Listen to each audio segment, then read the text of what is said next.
la tarde de hoy vamos a tener una pequeña conversación con dos profesores que suelen acompañarnos en el doctorado de Comunicación aquí en la Universidad del Norte. Ellos son Toby Miller y Richard Maxwell. Toby ya es un asiduo compañero de nosotros en el doctorado de Comunicación y Richard por primera vez nos acompaña en este proceso formativo. Bienvenidos ambos. Muchísimas gracias. We want to talk about what your expertise in your field. So let's talk a little bit about political economy. What are the principal or the main aspects, the main issues or the principal questions that political economy try to answer? Because there are two main schools in the Anglophone world of political economy, one British and one American, I will represent the American side and Toby can represent the British side. In the American side, I'd say that it defines itself by a method called power structure analysis, where we try to look at the systems of power in particular areas of media ownership, control, policy, and regulation to try to construct a model that allows us to identify the key points where power is being exercised over the kinds of media channels that we get and also over the kind of content that we get. So one way to understand it as a structure of power, it just allows us to think about the role of elites in the society, especially when it comes to stratification of power and control over the media. So it's a certain entry into the issue of how we teach it and how we think about it in the United States. I think actually Rick's given a very good overall account of political economy topics. I guess in terms of the British trajectory, because there is arguably a longer, stronger tradition of Marxism in the political sphere in the United Kingdom, it's been associated very much with tendencies right across the human sciences that include political economy of communication. In addition to which, because there's a longer history and a more profound one of public ownership of the media and public participation, there's also been a focus particularly on the British Broadcasting Corporation, or BBC, and its role as a public institution but one not directed by government in supposedly providing a brokering role between the more general public interest and those interests of, say, private capital or of the state itself.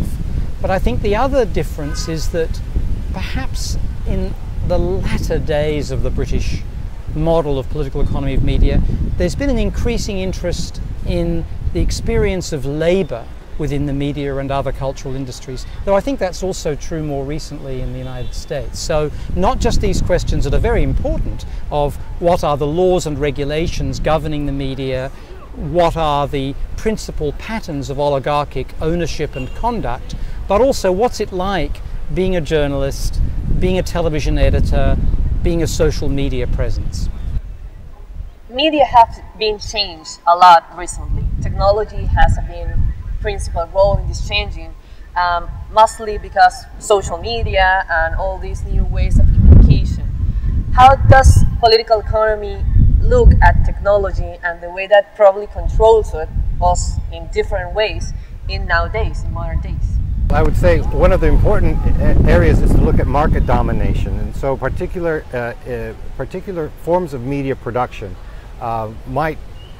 might persist as dominant in a particular market for a very long time. So we've had film industry, we've had telecommunications, phones and communications industry, and we've had the mainstream broadcast media and cable media for a very long time, dominating the key sectors for profit making in the industry. What we're seeing now is the rising of the information technology sector, a kind of movement of Silicon Valley into the area that used to be dominated by some of these older and more well-known areas of the industry. So when we look at the industrial structure, we see now that there's a new player in town, and so we have to shift the way that we analyze whether it's power structure or the established powers in the industry to see what's coming up and emerging as a new force and a new driving power in terms of profit centers in what's happening now. I think that's right, but the other thing I'd add is that we also need to look at some continuities. So it's still the case that in terms of the media corporations that are worth the most money in the world by market capitalization, they're virtually all based in the United States. If we look at the role of regulation, we still see that laws are very important. For example, I would argue that the most significant technological change in the last 50 years in the media has been the adoption of the satellite as a means of distributing directly to homes television signals, because accompanying that was an attempt in the United States and in Western Europe and increasingly in other countries to deregulate television. What that did was to say, well, instead of the traditional broadcast television network that is an omnibus service like Caracol or RCN, where you have news and sports and drama and so on, instead you can have what in Spain are called thematic channels. So you can have just sports like ESPN or algo así, no?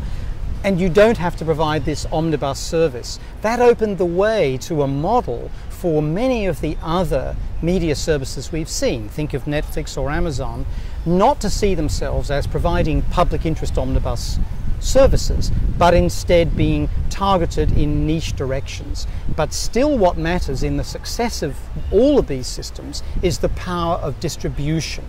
And so I think that that focus on continuity as well as discontinuity, and not being too caught up in the marvel of new technology, is one of the things that political economy can provide. A sense of history along with a sense of contemporaneity.